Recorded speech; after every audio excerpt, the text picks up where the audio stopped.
Abdul Muttalib যদি আপনি ওই আব্দুল্লাহর কণ্ঠের মধ্যে গলার মধ্যে তলোয়ার চালান, আমরা আপনি মন্ত্রী না এমপি না যা কিছু হন না কেন, মক্কা নগরীর যা কিছু হন না কেন, আমার দেখার টাইম নাই।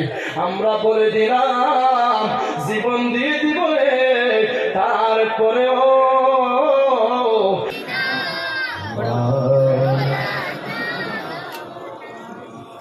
শরীফ পড়তে ভালো লাগে আপনাদের? সবাই কি বলতেছে না ভালো লাগে? আমার রাসূল বলেন মান সাল্লাল্লাহু আলাইহি ওয়াহিদা সাল্লাল্লাহু আলাইহি আশারা, যে উম্মত আমি রাসূলের উপর একবার দুরূদ শরীফ পাঠ করবে, কয়বার? আরো জোরে। আপনাদের এলাকার মধ্যে যদি কোনো মানুষের হাত বান দিয়ে চালা হয়, সে হাঁটতে পারবে? কেন, তার কি পা বান দেওয়া? আপনারা কি বুঝছে বলেন না না বুঝছে বলেন? আপনাদের এলাকার মধ্যে যদি কোনো ব্যক্তিকে হাত বান দিয়ে চালা হয়, সে ব্যক্তি হাঁটতে পারবে? এখন কেন বলছেন পারবে? সে হাঁটতে পারবে, কিন্তু হাঁটার যে একটা ব্যবসা পাইবে, আরো জোরে পাবে। ততটুকু আমি আপনাদের সামনে ওয়াজ করতে পারবো। আপনারা যদি আলহামদুলিল্লাহ সুবহানাল্লাহ ঠিক না বলেন, আমার কাম শেষ। ওয়াজের যে একটা শেষ আছে না, পাওয়া যাবে?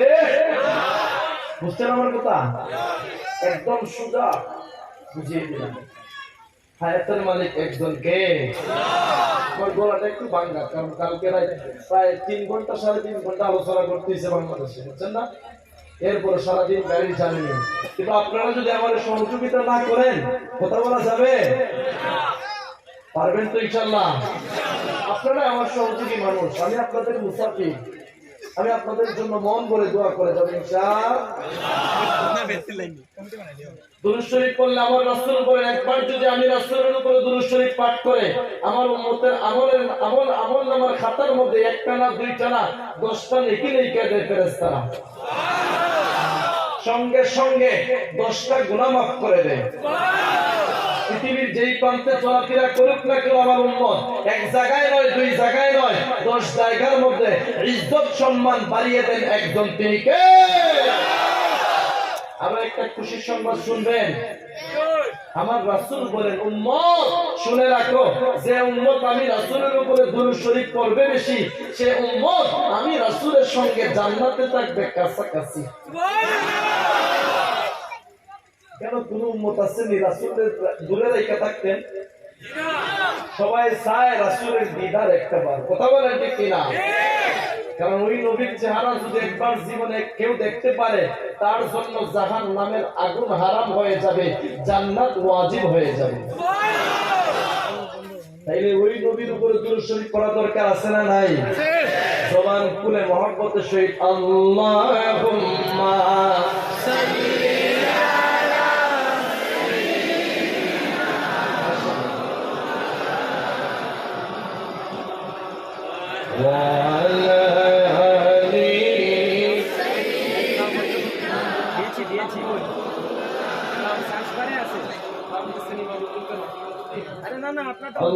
আল্লাহুম্মা সাল্লি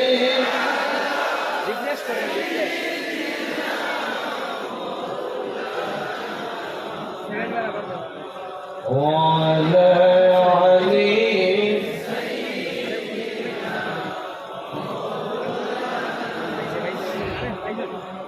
এই দুনিয়ায় আমরা সবাই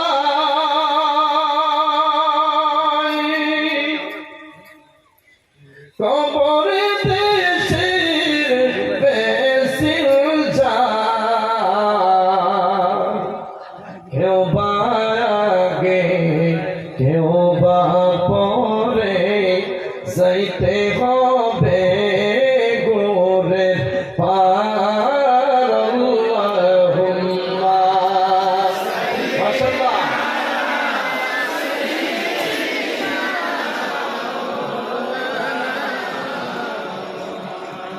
ওয়ালা আলি মাওলা লা ইলাহা লা জুরে লা ইলাহা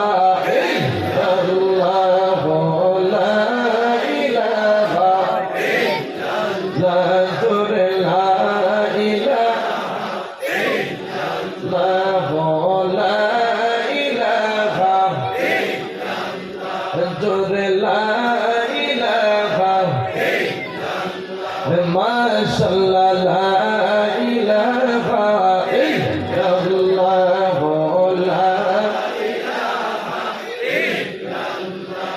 আমরার মনের বেদনা বুঝাইলে কেউ বুঝে না বল আমরার মনের বেদনা বুঝাইলে কেউ বুঝে না শোনাইলে কেউ শুনে না বল শোনাইলে কেউ শুনে না হায় হায় শুনেলে সাবে মদিনা লা ইলাহা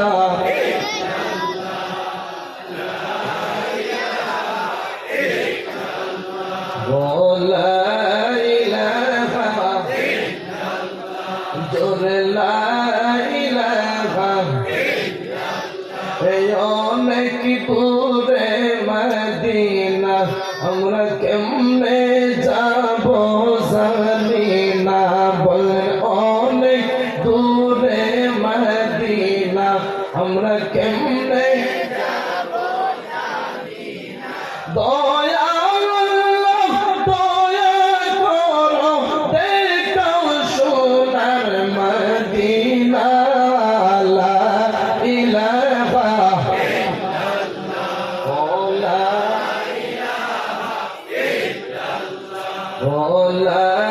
ইলাহা লা ইলাহা লা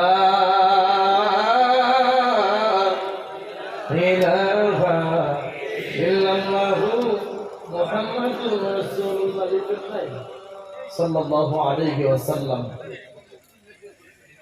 অতকালে দিত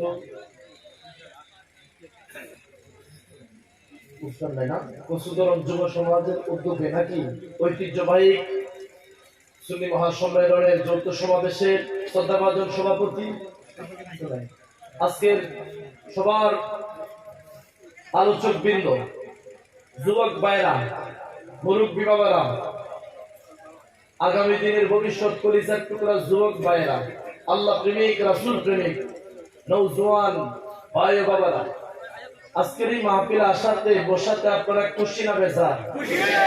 খুশির আওয়াজ আসতে না জোরে? তার মানে বুঝতেছেন আস্তে আস্তে, তাই না? বিশেষ করে আমি অনেকের নাম তো জানতেছি না, তারপরে আমি সবার নাম ধরে ধরে আল্লাহর কাছে ইচ্ছা করে দোয়া করতে চাই, কিন্তু আমি তো সবার নাম জানি না।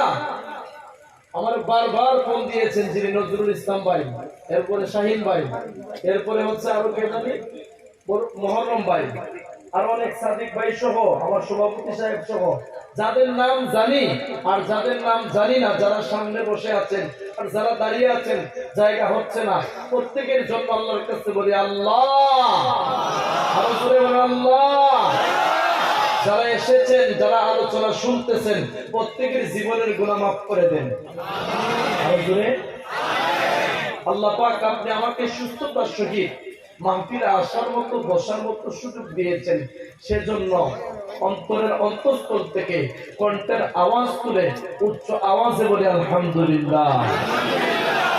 তার সাথে সাথে লক্ষ কোটি দুরূদ ও সালাম দো জাহানের কামলি ওয়ালা মায়ার নবী সাইয়্যিদুল মুরসালিন খাতামুন নবিয়্যিন, যেই নবীর উম্মত হওয়াতে আমরা শ্রেষ্ঠ উম্মত বলে স্বীকৃতি পেয়েছি, মারহাবা বলেন।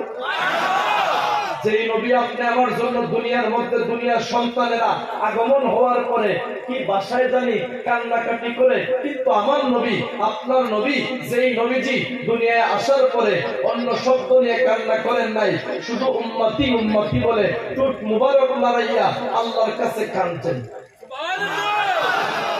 63 বছর হায়াতে জিন্দেগির মধ্যে একটা দিন নিজের লাইফের জন্য কান্না করেন নাই, একটা দিন মিথ্যা কথা বলেন নাই, একটা দিন সন্তানের জন্য কান্না করেন নাই।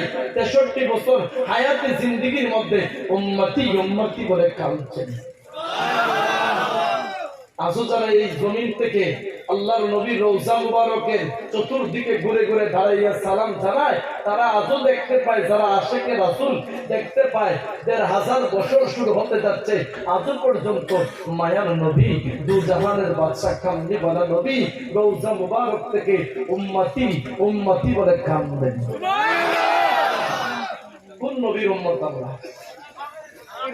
ওই নবী শুধু রওজা মুবারকে কান্না শুধু শেষ না, হাসরের ময়দানে সব নবীরা নাফসি নাফসি বলতে থাকবেন, কিন্তু আপনি আমার নবী, দু জাহানের কামলি ওয়ালা নবী, ইয়া উম্মতি বলে আল্লাহর কাছে কাঁদবেন। সুবহানাল্লাহ। যেই দিন সুপারিশ করা আমার নবী ছাড়া আর কেউ কোনো ক্ষমতা আছে? আল্লাহ পাক আপনি আমাকে বাঁচানো ওয়ালা, আল্লাহ পাক সাহায্য করনে ওয়ালা। দুনিয়ার মানুষের কাছে একবার দুইবার তিনবার গেলে সে বিরক্ত হয়ে যায়, কিন্তু আমার আল্লাহ কোরআনের মধ্যে বলেন লা তাখুযুহু সিনাতু ওয়ালা নাউম। বান্দারে আমি আল্লাহ বলতেছি লা তাখুযুহু সিনাতু ওয়ালা নাউম, আমি আল্লাহর তোমরা নাই, ঘুম নাই, নিদ্রা নাই, আহার নাই, খাবার নাই, 24টা ঘন্টা আমি আল্লাহ অপেক্ষায় থাকি। আল্লাহ বলেন উদউনি আস্তাজিব লাকুম, বান্দা শুধু আমার কাছে দোয়া কর, আমি আল্লাহ তোর ডাকে সাড়া দেওয়ার জন্য প্রস্তুত থাকি। আল্লাহ আপনি ঘুমান না কেন? তাফসীর কারকরা বলেন দুনিয়ার মানুষ শুনেন আল্লাহ ঘুমায় না কেন?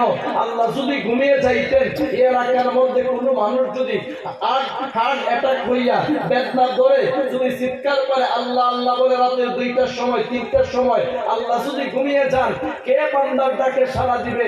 এই জন্য আমার আল্লাহ বলেন বান্দা আমি আল্লাহ একটা মুহূর্ত ঘুমাইতে পারি না, তোমরা নাই, নিদ্রা নাই, রেস্টের মধ্যে যাই না, 24টা ঘন্টা শুধু তোমার ডাকের জন্য আমি আল্লাহ অপেক্ষায় থাকি। বান্দা ডাক আমি আল্লাহ করে দিতে প্রস্তুত আছি।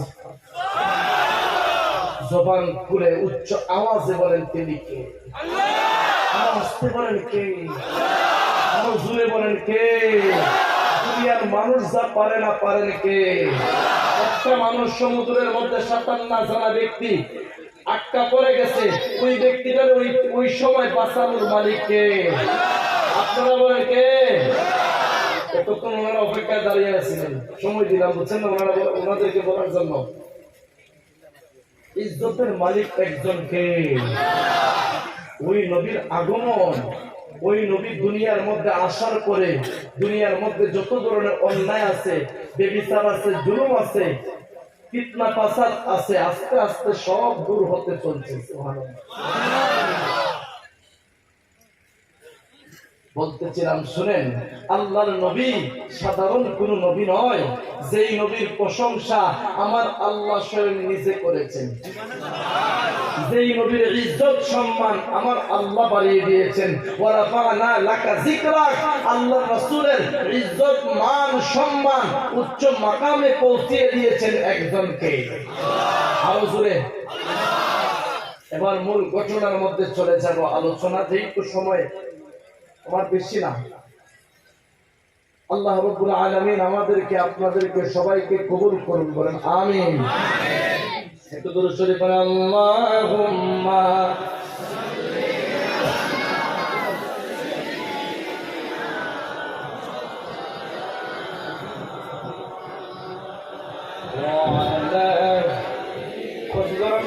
কমরুল ইসলাম সাহেবের ছেলে সাইদুল ইসলাম, ও ছেলেটা হারিয়ে গেছে।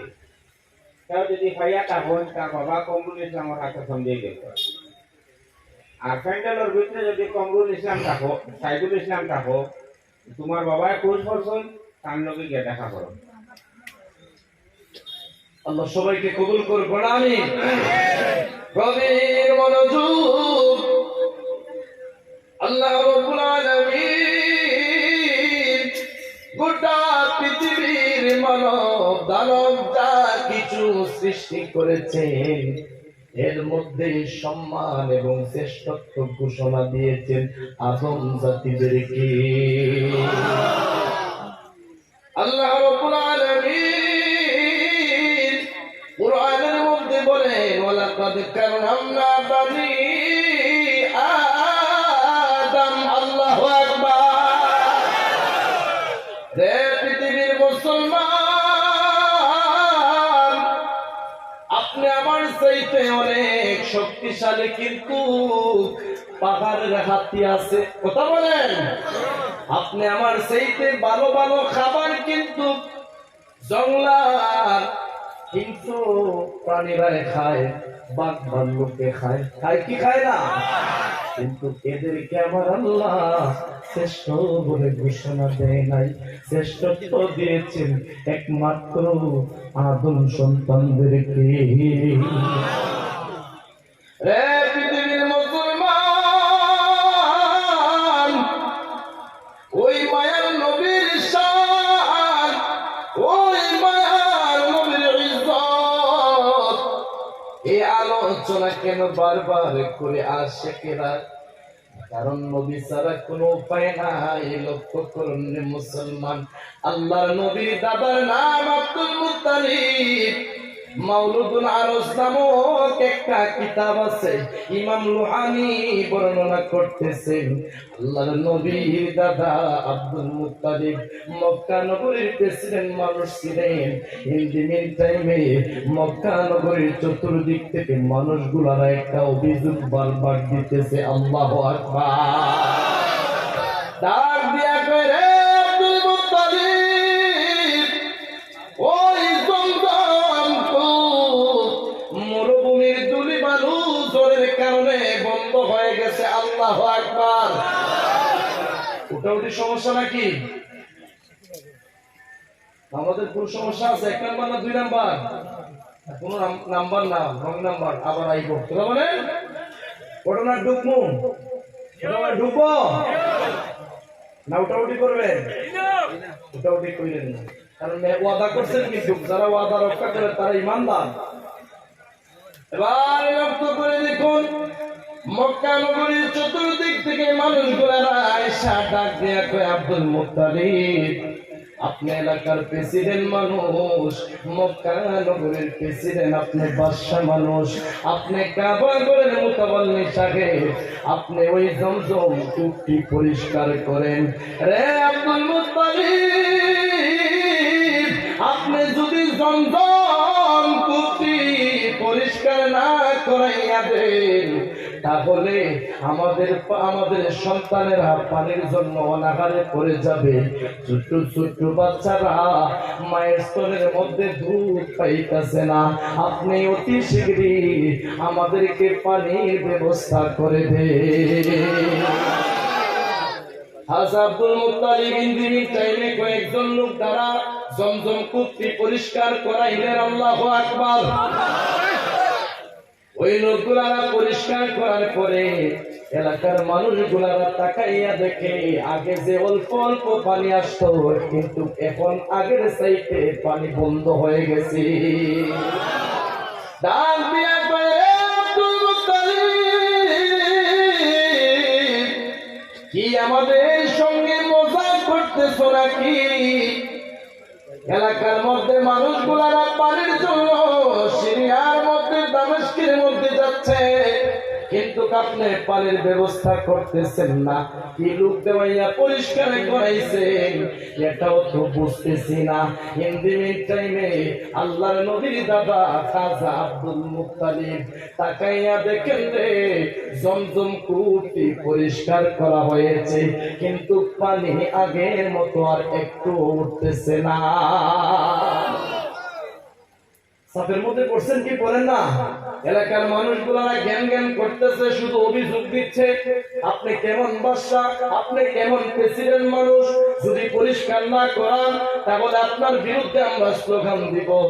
ওই সময় আল্লাহর নবীর দাদা খাজা আব্দুল মুত্তালিব জমজম কূপের জন্য কাবার চৌকাঠের মধ্যে হাত দিয়া কয়, কাবার মালিক, যদি জমজম কূপ দিয়ে পানি প্রবাহিত হয়, তাহলে আমার 1টা না 2টা না 10টা পুত্র সন্তান থেকে একটা পুত্র সন্তানকে তোমার নামে কুরবানি দিব। রে কাবার মালিক,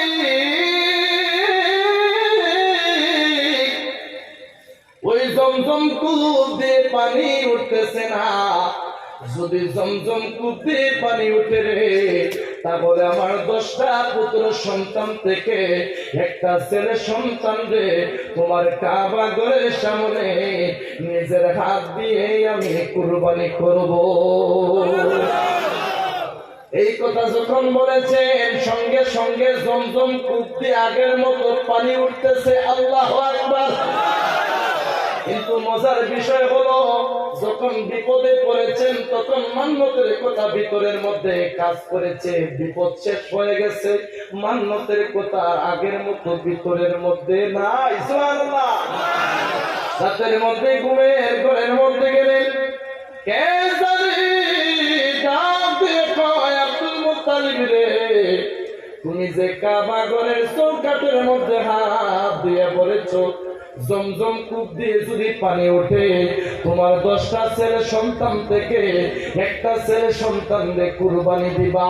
রে আব্দুল মুত্তালিব, যদি কুরবানি না দাও তাহলে তোমার একটা না দুইটা না 10টা ছেলে সন্তান মারা যাওয়ার সম্ভাবনা আছে। এখন বিপদ কম না বেশি? ভাবতেছেন মনে হয় দিনে যা ভাবনা করেছি রাতেও মনে স্বপ্নে তা দেখতেছি। আল্লাহু আকবার। তাকাইয়া দেখেন না, পরের রাতের মধ্যে যখন ঘুমিয়ে গেলেন রে, কে জানি ডাক দিয়া কয়, আব্দুল মুত্তালিব তুমি যে মান্যত করেছো মান্যতটা আদায় করে নাও, আর যদি আদায় না করো তাহলে অতি শীঘ্রই তোমার 10টা ছেলে মারা যাওয়ার সম্ভাবনা আছে। এমন করে এক রাত নয়, 2 রাত নয়, 3 রাতের কালে পিছন দিক থেকে কে ধমক দিয়ে বলতেছে, আব্দুল মুত্তালিব রে, তোমার একবার না দুইবার না 3 বারের কানে বলতেছি, তুমি তোমার একটা সন্তানকে কুরবানি দিয়া মান্যত আদায় করে নাও। আরো জোরে। নিজের ছেলেকে হত্যা করার কথা বুঝেন না? এবার লক্ষ্য করে দেখুন, সকালবেলা তাওরাত ইনজিল জাবুর কিতাবের পণ্ডিত যার নাম হলো ওরাকা ইবনে নওফেল, নওফেলের কাছে ডাক দিয়া কোন, রে ওরাকা ইবনে নওফেল, আমি এই স্বপ্ন দেখতেছি, এটার ব্যাখ্যাটা কি? ওরাকা ইবনে নওফেল ডাক দিয়া কয়, রে আব্দুল মুত্তালিব, যদি বাঁচতে চাও তাহলে তোমার মান্যত অতি শীঘ্রই তুমি আদায় করে নাও। মুসিবত না পাই যদি, মুসিবত না পাই যদি করুণা তোমার, কবরে হাসরে কি হবে আমার, কবরে হাসরে আছি গো ডুবে আমি পাপের সাগরে, না জানি কি হবে ওপারে হাসরে। আল্লাহু আকবার। তোমারি সুপারিশ বিনে, তোমারি সুপারিশ বিনে কেমনে হব পার, কবরে হাসরে কি হবে আমার, কবরে হাসরে কি হবে আমার। মুসিবত না পাই যদি, মুসিবত না পাই যদি করুণা তোমার, কবরে হাসরে। 3 নাম্বার রাতের কানে স্বপ্নের ব্যাখ্যা ওরাকা ইবনে নওফেল বলতেছেন। ওরাকা ইবনে নওফেল ডাক দিয়া কয়, আব্দুল মুত্তালিব, তোমার মান্যত আদায় করে নাও, যদি মান্যত না আদায় করো রে তাহলে একটা না দুইটা না 10টা ছেলে সন্তান মারা যাওয়ার সম্ভাবনা আছে। এইদিকে যখন এই কথা বলেছেন। আব্দুল মুত্তালিব চিন্তা করতেছেন 10টা ছেলের ডাক দিয়ে সামনে আনবেন, কার মতামত আছে কুরবানি হওয়ার জন্য তারে জবাই করবে। আল্লাহু আকবার। সব 10টা ছেলের একত্রিত করার পরে আব্দুল মুত্তালিব ডাক দিয়া কয়, কলিজার টুকরা সন্তানেরা, তোমাদের মধ্যে কে আছে রে? আমি মান্যত আদায় করতে চাই একজনকে জবাই করে। ইন দি মিন টাইম এই কথা বলার পরে আবু লাহাব বাটপার চালাক মানুষ আইসা কয়, আব্বা আপনি যখন মান্যত করেছেন কাবা ঘরের চৌকাঠের মধ্যে হাত দিয়া, তখন আমার নাম বলে মান্যত করছেন নি? বলছেন নি জমজম কূপ দিয়ে যদি পানি প্রবাহিত হয় তাহলে আপনার ছেলে আবু লাহাবরে জবাই করবেন। আল্লাহু আকবার। আল্লাহর নবীর দাদা আব্দুল মুত্তালিব ডাক দিয়ে কন্যা, তোমার নাম ধরে কোনো মান্যত আমি করি নাই। যদি আমার নাম ধরে মান্যত না করে থাকে তাহলে আমি নিজের জানটা দিতে চাই না, আমি আমার রাস্তা মাপলাম। নাউজুবিল্লাহ। এবার লক্ষ্য করে দেখেন, এক এক করে আল্লাহর নবীর চাচা হারেস আসলেন, আয়েশা সেম কথা, আব্বাস আসলেন, জাফর আসলেন, আমির হামজা আসলেন, আবু তালিব আসলেন, একই কথা বলতেছেন। শুধু সবার ছোট্ট সহজ সরল মানুষ, যে কোনো যুক্তি দিতে পারে না, অজুহাত দেখাইতে পারে না, যার নাম হলো খাজা আব্দুল্লাহ, যিনি বলেন আপনি আমার দয়াল নবীজির আব্বাজান। ওরা গাইতে নৌকে ডাক দিয়ে কয়, রে আব্দুল মুত্তালিব, তোমার সুযোগ চাইতেছে, এই মুহূর্তে তুমি আব্দুল্লাহকে কুরবানি দিয়ে দাও। সব ছেলে যেই তো জবাব দিয়ে চলে গেল, এই ছোট্ট সন্তান আব্দুল্লাহ যেতে পারে না রে। এই আব্দুল্লাহ রে দিয়া তুমি অতি শিগগিরই তোমার মান্যত আদায় করে না।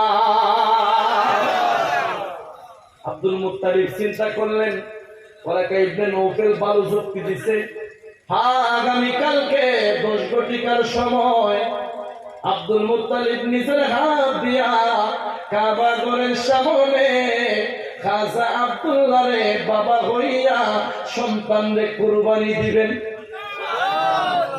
এই কথা যখন মক্কা নগরীর অলিগলির মধ্যে চলে গেল, সবাই ডাক দিয়া কয়, বাবা হইয়া সন্তানরে কিভাবে কুরবানি দিবে, জবাই করবে, আমরা দেখতে চাই। পরের দিন সকালবেলা যখন আব্দুল মুত্তালিব তরবারি নিয়া আব্দুল্লাহকে নিয়ে যাচ্ছেন, এইদিকে নৌফেল আসতেছে, তাকাইয়া দেখে রে কাবার ডান পাশে এবং বাম পাশে 100 করে 200 নারীরা তরবারি হাতের মধ্যে নিয়ে দাঁড়াইয়া রইছে। আব্দুল মুত্তালিব ডাক দিয়া কয়, রে নৌফেল, কি রে এই মহিলারা কোথায় থেকে এসেছে? ওরা কি আমার সাথে আমার আব্দুল্লাহ রে কুরবানি করতে আসছে নাকি? আর জোরে এই যুবকদের, এই নারীদের সঙ্গে একদল যুবকেরা মুরব্বীরাও দাঁড়াইছে। যুবকদেরকে জিজ্ঞাসা করা হলো, যুবক তোমরা কেন তরবারি নিয়ে দাঁড়াইছো? যুবকেরা ডাক দিয়া কয়, রে আব্দুল মুত্তালিব, আমরা যখন সিরিয়ার মধ্যে, দামেস্কের মধ্যে, ইয়াসরিফের মধ্যে, ইতালি রোম পারস্যের মধ্যে সকালবেলা যেদিন ব্যবসার জন্য বাহির হই, সেই দিন আব্দুল্লাহর চেহারায় আমরা দেখা যাই, সেদিন আমাদের ব্যবসার মধ্যে 1 ভাগ না 2 ভাগ না 100 ভাগ গুণে আমাদের ব্যবসার মধ্যে উন্নতি এবং লাভ হয়ে যায়।